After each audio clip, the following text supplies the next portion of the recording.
Hello friends, welcome to the success Kendra. Friends, आज इस video में हम लोग बिहार एसएससी सीरियल वैकेंसी 2022 यानी कि सचिवालय सहायक भर्ती 2022 के लिए जो नया प्रैक्टिस सेट हम लोग कवर कर रहे थे उसका सेट नंबर 6 इस वीडियो में हम डिस्कस करेंगे। देखिए फ्रेंड्स, सेट नंबर 1 से लेकर के 5 तक को हमने ऑलरेडी कवर कर लिया था, तो अगर आपने इन वीडियोज़ को नहीं देखा है तो ज़रूर देख लीजिएगा। इन सभी का लिंक मैंने आज की इस वीडियो के डिस्क्रिप्शन बॉक्स में दे दिया है। फ्रेंड्स, अगर आप चैनल पर पहली बार विजिट कर रहे हैं, हमारे वीडियो को पहली बार देख रहे हैं, तो फ्रेंड्स चैनल को सब्सक्राइब करके बेल आइकन जो घंटी का निशान है उसको जरूर दबा लीजिएगा, ताकि जब भी बिहार एसएससी सीजीएल वैकेंसी 2022 से संबंधित कोई भी नया वीडियो अपलोड किया जाए तो उसका नोटिफिकेशन सबसे पहले आपके पास पहुंच जाए। तो चलिए फ्रेंड्स, बिना देरी किए हुए आज का सेशन स्टार्ट करते हैं। फ्रेंड्स, प्लीज़ वीडियो को लाइक कर दीजिएगा और जब सेशन समाप्त होगा तो इसको शेयर भी जरूर कर दीजिए। फ्रेंड्स, जैसे कि मैंने आपको बताया कि इस वीडियो में हम लोग बिहार एसएससी सीजीएल वैकेंसी 2022 यानी कि सचिवालय सहायक भर्ती 2022 के लिए प्रैक्टिस सेट नंबर 6 को डिस्कस करेंगे। तो चलिए फ्रेंड्स, सेशन आज का स्टार्ट करते हैं। फ्रेंड्स, प्लीज़ पहले वीडियो को लाइक कर दीजिएगा। आज के सेशन का पहला प्रश्न पढ़ेंगे कि गोद प्रथा पर प्रतिबंध लगाने वाला गवर्नर जनरल कौन था। देखिए, अगर आपको आंसर पहले से पता है तो आंसर आप कमेंट बॉक्स में देकर के बताते चलिएगा। साथ ही साथ जो भी मैं एक्सप्लेन करूँगा उसको आप ध्यानपूर्वक जरूर सुनिएगा। इससे क्या होगा कि एक प्रश्न के साथ साथ आपके 2 से 3 प्रश्न जो है कवर होते चलेंगे। तो फ्रेंड्स देखिए, ध्यान दीजिए, गोद प्रथा पर प्रतिबंध लगाने वाला जो गवर्नर जनरल था ये लॉर्ड डलहौजी था। लॉर्ड डलहौजी का जो कार्यकाल रहा था ये 1848 से लेकर के 1856 ईस्वी तक रहा था। और देखिए 1852 में यहाँ मैं लिखता हूँ 1852 में इसने एक इनाम कमीशन की स्थापना की थी। इनाम कमीशन, ठीक है, जिसका उद्देश्य क्या था? जिसका उद्देश्य भूमि कर रहित जागीरों का पता करके उनसे छीनना था। इसने व्यापकता का सिद्धांत यानी कि डॉक्ट्रिन ऑफ लैप्स लागू किया था। और देखिए 1854 में इसने फ्रेंड्स शिक्षा में सुधार के लिए वुड डिस्पैच लागू किया था। ये भी पूछा जाता है कि वुड डिस्पैच किसने लागू किया था और यह किससे संबंधित है? तो शिक्षा में सुधार से संबंधित है। 1854 में इसको किसने फ्रेंड्स लागू किया था? तो लॉर्ड डलहौजी ने किया था। 1853 में फ्रेंड्स इसी के समय पहली बार रेलगाड़ी चलाई गई थी बम्बई से ठाणे के बीच में। 1854 में इसी के समय पोस्ट ऑफिस एक्ट पारित हुआ था। 1854 में ही इसने लोक सेवा विभाग की स्थापना की थी। तो इतने सारे पॉइंट्स आपको ध्यान रखना है। चलिए, और वीडियो के लास्ट में आप सभी लोग अपना अपना स्कोर जरूर कमेंट करके बताइएगा। पंजाब के राजा रणजीत सिंह की राजधानी कहाँ थी? तो देखिए, रणजीत सिंह की जो राजधानी थी फ्रेंड्स ये कहाँ पर थी? तो राइट आंसर इसका क्या हो जाएगा? राइट आंसर इसका लाहौर हो जाएगा। Option number B right answer हो जाएगा। अगर धार्मिक राजधानी पूछेगा तो अमृतसर इनकी धार्मिक राजधानी थी। नेक्स्ट क्वेश्चन है कि poverty and un British rule in India नामक पुस्तक जो है ये किसके द्वारा लिखा गया है? तो यह दादा भाई नौरोजी की पुस्तक है। ऑप्शन नंबर इसका डी करेक्ट आंसर हो जाएगा। और देखिए फ्रेंड्स, यहाँ पर आरसी दत्त की पुस्तक ध्यान रखना है, the economic history of India under early British rule. ठीक है, ये पुस्तक जो है यह लिखा गया है किसके द्वारा? तो आरसी दत्त के द्वारा। माई एक्सपेरिमेंट विथ ट्रूथ ये महात्मा गांधी जी की पुस्तक है। नेक्स्ट क्वेश्चन है, मैं प्रयास करूंगा कि एक प्रश्न के साथ साथ मैं आपके 2 से 3 प्रश्न कवर करवाते चलूँ। चलिए, भारत में प्रथम रेलवे लाइन किस ब्रिटिश गवर्नर जनरल के समय में जो है बिछाई गई थी?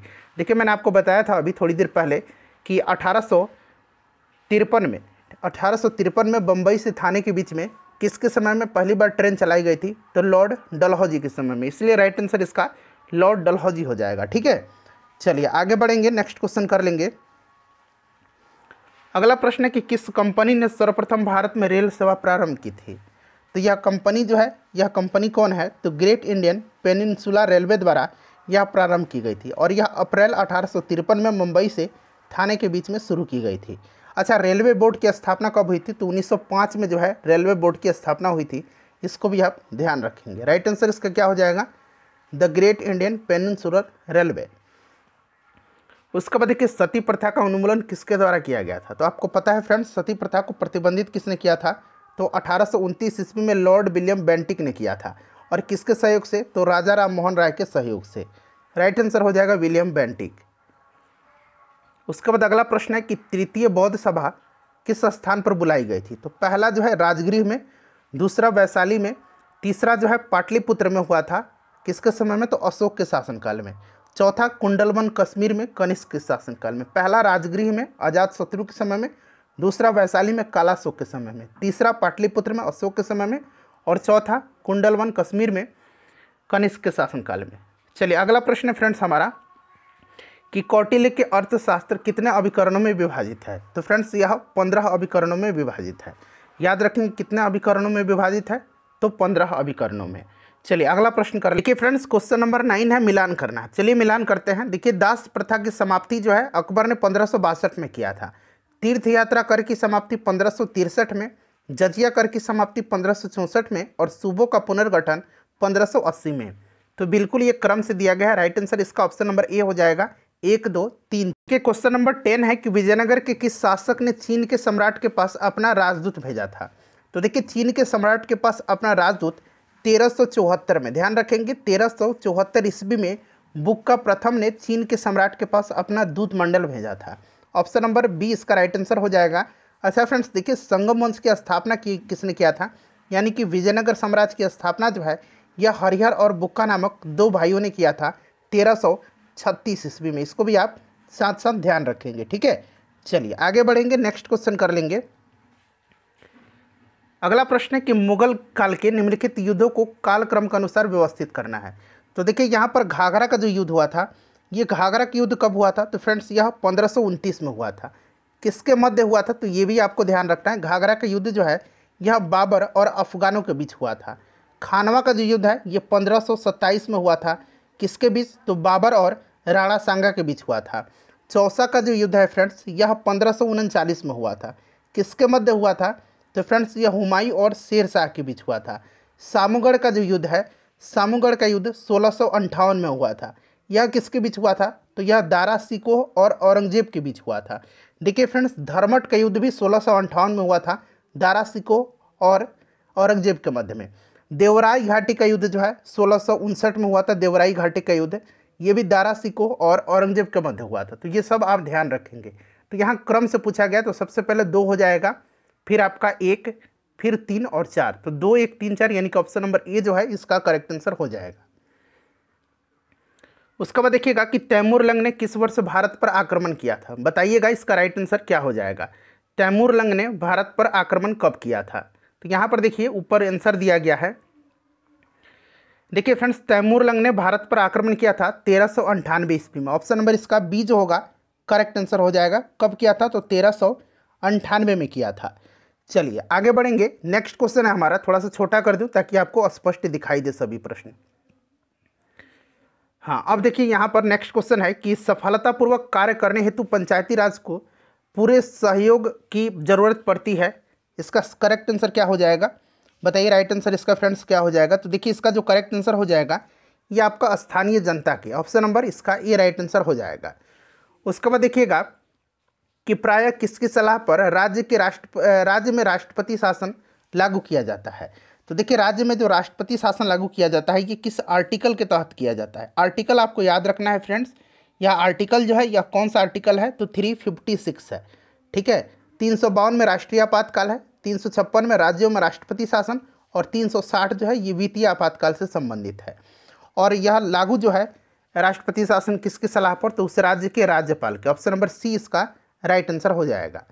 उसके बाद देखिएगा कि लोकसभा को कार्यकाल पूरा करने से पहले भंग किया जा सकता है। तो फ्रेंड्स यह भंग किया जा सकता है राष्ट्रपति के द्वारा, लेकिन राष्ट्रपति जो है यह भंग करता है किसके सलाह पर, तो राष्ट्रपति जो है फ्रेंड्स यह प्रधानमंत्री की सिफारिश पर लोकसभा को भंग कर सकता है आर्टिकल 85(2) के तहत, ठीक है। राइट आंसर इसका प्रधानमंत्री के सलाह पर, यानी कि प्रधानमंत्री की सिफारिश पर राष्ट्रपति के द्वारा। उसके बाद देखिएगा कि भारत में सर्वोच्च न्यायालय की स्थापना हुई थी। तो भारत में सर्वोच्च न्यायालय की स्थापना जो है फ्रेंड्स यह 1935 के भारत सरकार के जो भारत स्वाधीनता अधिनियम था इसी के तहत। ऑप्शन नंबर इसका सी राइट आंसर हो जाएगा।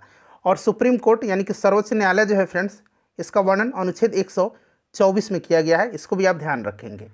चलिए नेक्स्ट क्वेश्चन है कि लोकसभा के कम से कम कितने सत्र बुलाए जाते हैं। तो लोकसभा के कम से कम जो है कितने सत्र बुलाए जाते हैं। तो फ्रेंड्स देखिए सत्र जो है वर्ष में कम से कम राष्ट्रपति के द्वारा 2 बार बुलाया जाता है, वर्ष में 2 बार। अगला प्रश्न है और दोनों के बीच में कितना जो है अंतर होना चाहिए, जरा आप कमेंट करके बताइएगा। भारतीय संविधान की केंद्रीय सरकार की अधिशासी शक्तियों को किसमें निहित किया गया है।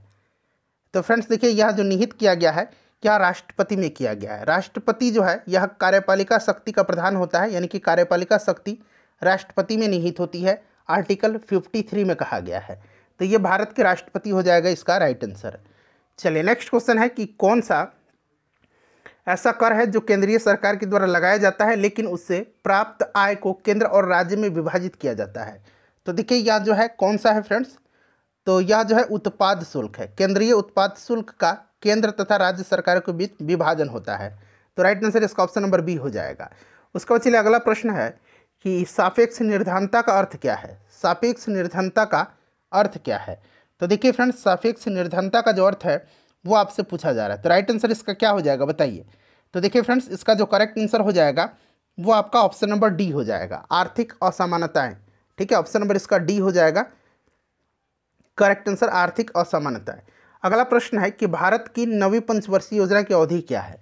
तो नवीं पंचवर्षीय योजना की जो अवधि है यह कब से कब तक है। तो 1997 से लेकर के 2002 तक है। तो यह ऑप्शन नंबर बी में दिया गया है। और देखिए इस पंचवर्षीय योजना में सर्वोच्च प्राथमिकता न्यायपूर्ण वितरण एवं समानता के साथ विकास को दिया गया था। इस बात को ध्यान रखेंगे। चलिए अगला प्रश्न है हमारा कि भारत में राष्ट्रीय आय का आकलन एकत्रित किया जाता है। तो यह किसके द्वारा किया जाता है, यह आपसे पूछा जा रहा है। बताइए करेक्ट आंसर इसका क्या होगा। तो देखिए यह केंद्रीय सांख्यिकी संगठन के द्वारा। ठीक है, राइट आंसर इसका हो जाएगा केंद्रीय सांख्यिकी संगठन के द्वारा। क्वेश्चन नंबर 23 देखेंगे अब कि रुपये का अंतिम बार अवमूल्यन किया गया था। तो रुपये का अंतिम बार अवमूल्यन जो है ये कब किया गया था। तो फ्रेंड्स बताइए राइट आंसर इसका क्या होगा। तो देखिए यह अंतिम बार अवमूल्यन किया गया था 1991 में। ठीक है, पहली बार 1949 में किया गया था और आखिरी बार तीसरी बार 1991 में किया गया। राइट आंसर इसका 1991 हो जाएगा। उसके बाद नेक्स्ट क्वेश्चन है कि ताम्रपत्र लेख दर्शाते हैं कि प्राचीन काल में बिहार के राजाओं का संपर्क था। तो यह सुमात्रा जावा से। ठीक है, यहाँ पर देखिएगा जावा सुमात्रा से। उसके बाद देखिए लोकनायक के नाम से जाना जाता है। तो लोकनायक जयप्रकाश नारायण, लोकमान्य बाल गंगाधर तिलक, ध्यान रखेंगे। उसके बाद देखिए जनसंख्या की दृष्टि से बड़े राज्यों का क्रम, जनसंख्या की दृष्टि तो सबसे ज़्यादा उत्तर प्रदेश का है। उसके बाद अगर बात करें उत्तर प्रदेश के बाद तो महाराष्ट्र है, फिर बिहार है, फिर पश्चिम बंगाल है। तो यहाँ पर देखिएगा उत्तर प्रदेश, महाराष्ट्र और बिहार ऑप्शन नंबर ए में दिया गया है। ठीक है, चलिए उसके बाद देखिए निम्न में से किस राज्य में अनुसूचित जाति के लोगों की संख्या सर्वाधिक है। 2011 की जनगणना के अनुसार सबसे ज़्यादा जो है पंजाब में है। पंजाब के बाद हिमाचल प्रदेश, उसके बाद पश्चिम बंगाल, फिर उत्तर प्रदेश। ये चार जो है कम से कम आप ध्यान रखेंगे। उसके बाद देखिए वर्ष 2011 की जनगणना के अनुसार भारत में जनसंख्या का घनत्व कितना है। तो भारत में जनसंख्या का घनत्व जो है यह 382 है। सबसे ज़्यादा जन घनत्व वाला जो राज्य है ये बिहार है। ठीक है, 382 हो जाएगा। उसके बाद देखिएगा कि भारत रत्न से सम्मानित निम्नलिखित विभूतियों में से कौन बिहार राज्य से संबंधित नहीं है।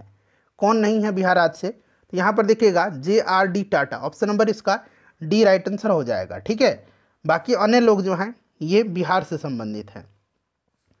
उसके बाद देखिएगा कि भारत के मानक समय और पटना का स्थानीय समय में लगभग कितने समय का अंतर है। तो देखिए फ्रेंड्स, भारत के मानक समय और पटना का स्थानीय समय में लगभग 15 मिनट का अंतर है। Option number B right answer हो जाएगा। भारत का मानक समय इलाहाबाद के निकट मिर्जापुर से गुजरने वाली 82.5 डिग्री पूर्वी देशांतर रेखा को माना गया है, जो ग्रीनविच समय से 5.5 घंटा आगे है। नेक्स्ट क्वेश्चन है कि उत्तरी गोलार्ध में जलमंडल का विस्तार का प्रतिशत कितना है। तो फ्रेंड्स यह 60% है। ठीक है, 60% इसका राइट आंसर हो जाएगा।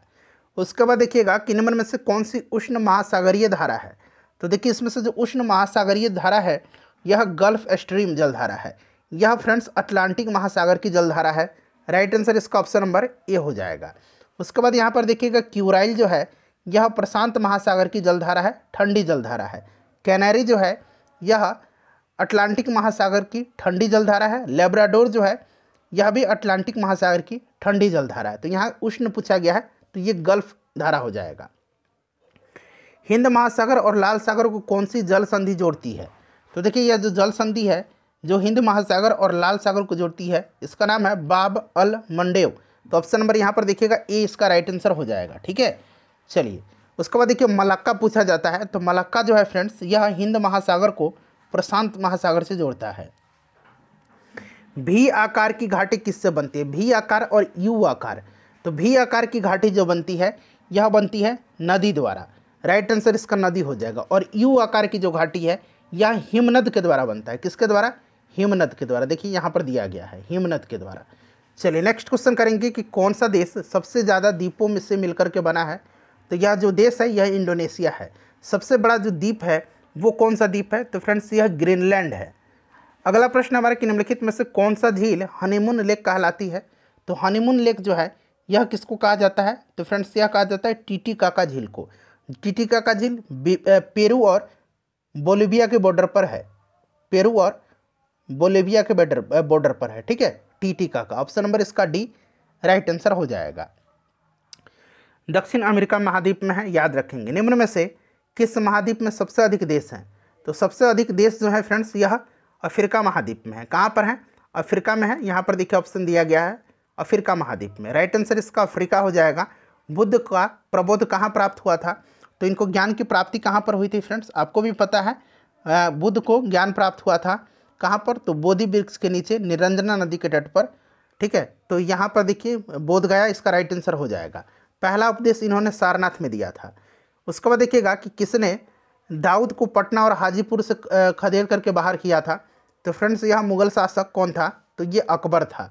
उसके बाद देखिए हाल ही में किए गए घोषणा के अनुसार किस अफ्रीकी देश ने 2030 तक बाल विवाह समाप्त करने का लक्ष्य रखा है? तो ये दक्षिण सूडान है। ऑप्शन नंबर इसका सी राइट आंसर हो जाएगा, दक्षिण सूडान। उसके बाद देखिएगा कि भारत का पहला राज्य जो इथेनॉल प्रोडक्शन प्रमोशन पॉलिसी 2021 को अपनाने की घोषणा किया है, यह राज्य बिहार है, ठीक है। कौन सा राज्य है फ्रेंड्स? तो यह राज्य बिहार है, ठीक है। चलिए उसके बाद आगे बढ़ेंगे, नेक्स्ट क्वेश्चन कर लेंगे। अगला प्रश्न हमारा है कि 33वां ग्रीष्मकालीन ओलंपिक 2024 में कहाँ आयोजित किया जाएगा? क्रम भी आपको याद रखना है, कभी कभी 24 नहीं देगा, सीधे पूछेगा 33वां ग्रीष्मकालीन ओलंपिक कहाँ आयोजित किया जाएगा? तो फ्रेंड्स यह पेरिस में किया जाएगा, ठीक है। अच्छा 34वां कहाँ होगा? तो 34वां जो है लॉस एंजलिस में होगा। उसके बाद 35वां पूछेगा, 34वां होगा 2028 में, ठीक है। 35वां 2032 में होगा ऑस्ट्रेलिया में, ब्रिस्बेन में, ठीक है। ऑस्ट्रेलिया के ब्रिस्बेन में होगा। तो ये सब आप ध्यान रखेंगे। उसके बाद देखिएगा कि इटली ने भारत में अपना पहला मेगा फूड पार्क की स्थापना कहाँ की है? तो फ्रेंड्स ये किया है गुजरात के मेहसाना जिले के, कहाँ पर? फणीधर में, ठीक है। गुजरात के मेहसाना जिले के फणीधर में किया है। तो यहाँ पर देखिए गुजरात दिया गया है, राइट आंसर इसका। उसके बाद देखिएगा कि बिहार का पहला राजकीय पक्षी महोत्सव कलरव का आयोजन कहाँ हुआ था? तो फ्रेंड्स यह जमुई के नागीनकटी पक्षी अभयारण्य में किया गया था। नागीनकटी पक्षी अभयारण्य कहाँ पर है? तो जमुई में है। उसके बाद देखिएगा कि महात्मा गांधी अंतर्राष्ट्रीय पुरस्कार 2021 की विजेता कौन है?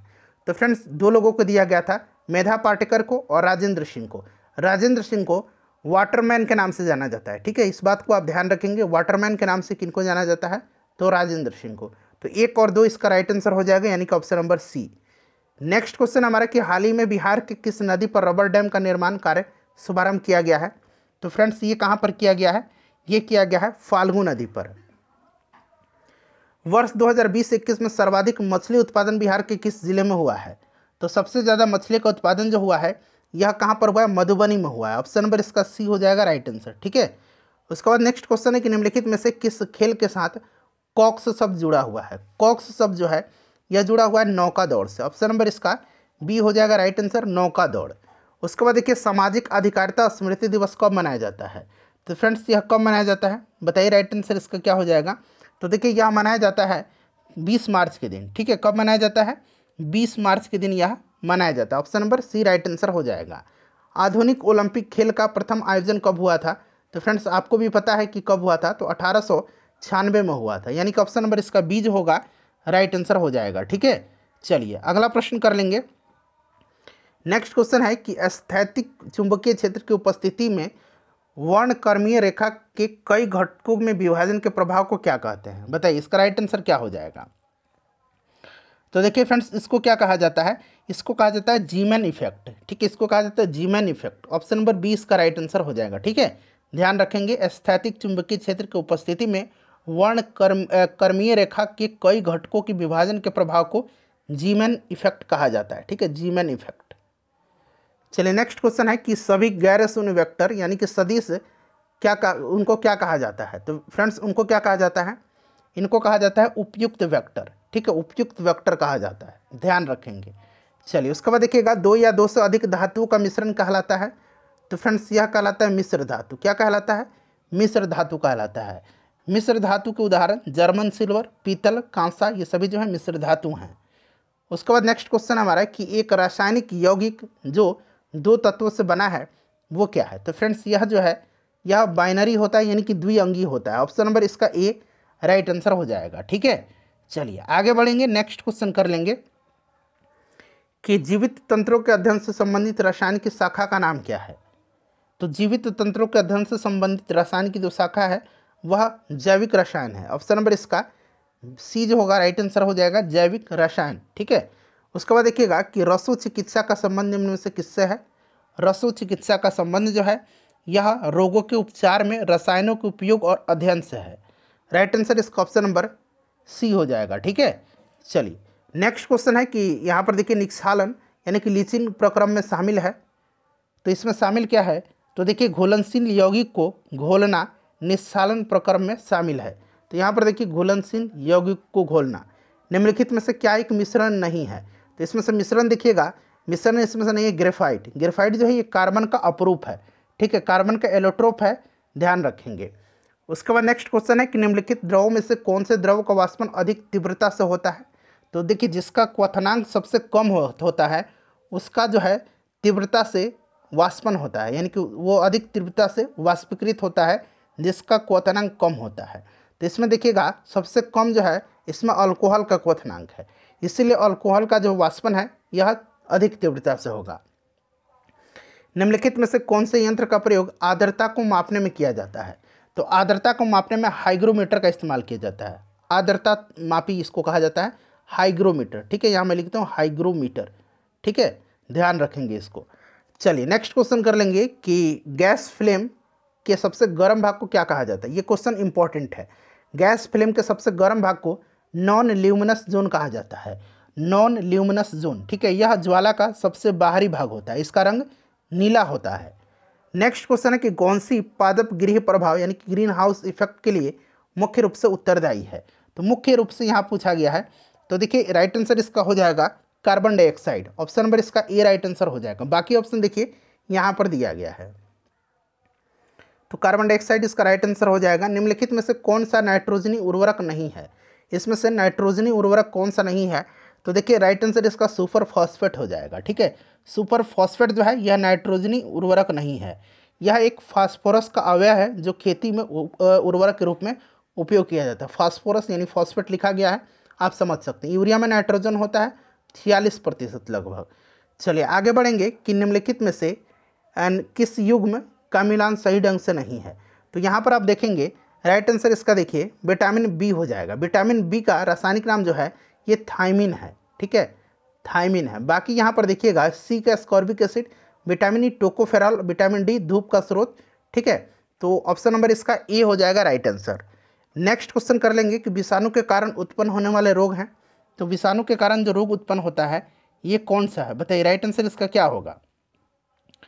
तो देखिए इसमें से देखिए चेचक होता है विषाणु के कारण, जुकाम होता है, इन्फ्लुएंजा होता है, खसरा होता है, पोलियो, एड्स, रेबीज, ये सभी होते हैं। ठीक है, तो यहाँ पर आप देखेंगे तो खसरा, चेचक, गलसुआ, रेबीज, यानी कि ऑप्शन नंबर इसका डी जो होगा राइट आंसर हो जाएगा। ठीक है, चलिए आगे बढ़ेंगे, नेक्स्ट क्वेश्चन कर लेंगे कि प्रतिजैविक पेनिसिलिन इनके द्वारा खोजी गई थी। तो पेनिसिलिन को खोजा था अलेक्जेंडर फ्लेमिंग ने, और इसी के लिए 1945 में उनको नोबेल पुरस्कार भी दिया गया था। ये वाला आप ध्यान रखेंगे।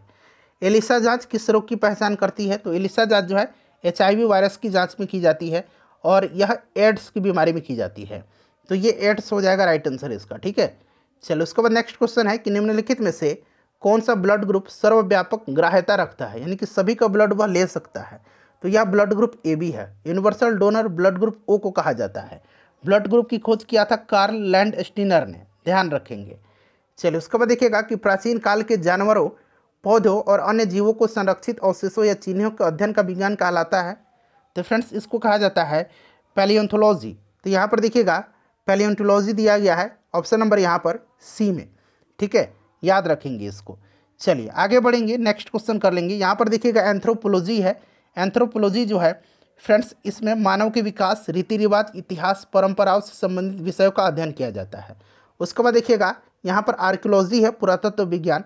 इसके अंतर्गत जो है क्या किया जाता है, तो पुरातत्व संबंधी विज्ञान की शाखा है, यानी कि जो पुरातन वस्तुएं हैं उनका अध्ययन किया जाता है। सेरीकल्चर आपको पता है कि रेशम के कीड़े का पालन और इनसे रेशम उत्पादन का अध्ययन होता है इसमें, ठीक है।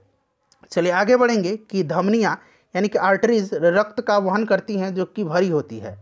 तो फ्रेंड्स ये ऑक्सीजन से भरी होती हैं। पक्षियों के अध्ययन को ऑर्निथोलॉजी कहा जाता है। ऑप्शन नंबर इसका बी राइट आंसर हो जाएगा, ठीक है। सर्पों का अध्ययन हर्पेटोलॉजी कहलाता है, इसको भी आप ध्यान रखेंगे। चलिए उसके बाद देखिएगा कि विटामिन ए की कमी से कौन सा रोग होता है, तो रतौंधी होता है, ठीक है। विटामिन B1 की कमी से बेरी होता है। नेक्स्ट क्वेश्चन हमारे कि पोलियो के टीके की खोज किसने किया था। पोलियो के टीका का खोज जो है जोनास साल्क ने किया था। अच्छा, पोलियो ड्रॉप का खोज एल्बर्ट सैबिन ने किया था, ठीक है। ड्रॉप पूछेगा तो एल्बर्ट सैबिन, पोलियो का टीका पूछेगा जोनास साल्क। लुई पास्चर ने जो है रेबीज की टीका का खोज किया था। अच्छा, टीकाकरण का खोज जो है एडवर्ड जेनर ने किया था। चलिए आगे बढ़ेंगे, नेक्स्ट क्वेश्चन करेंगे कि डॉल्फिन के समूह को क्या कहा जाता है। तो देखिए डॉल्फिन का जो समूह होता है उनको क्या कहा जाता है फ्रेंड्स, तो देखिए उनको कहा जाता है डॉल्फिन के समूह को, बताइए राइट आंसर इसका क्या होगा। इसको पॉड कहा जाता है। क्या कहा जाता है, पॉड कहा जाता है, ठीक है। ऑप्शन नंबर इसका बी राइट आंसर हो जाएगा। जीवाश्म की मूलभूत इकाई क्या है, यानी कि जीवन की मूलभूत इकाई, बताइए राइट आंसर इसका क्या हो जाएगा। तो देखिए इसका मूलभूत इकाई जो होता है ये क्या होता है, कोशिका होता है। Option number A right answer हो जाएगा। फ्रेंड्स अपना स्कोर कमेंट कर दीजिए, प्लीज़ वीडियो को लाइक कर दीजिएगा और शेयर कर दीजिएगा।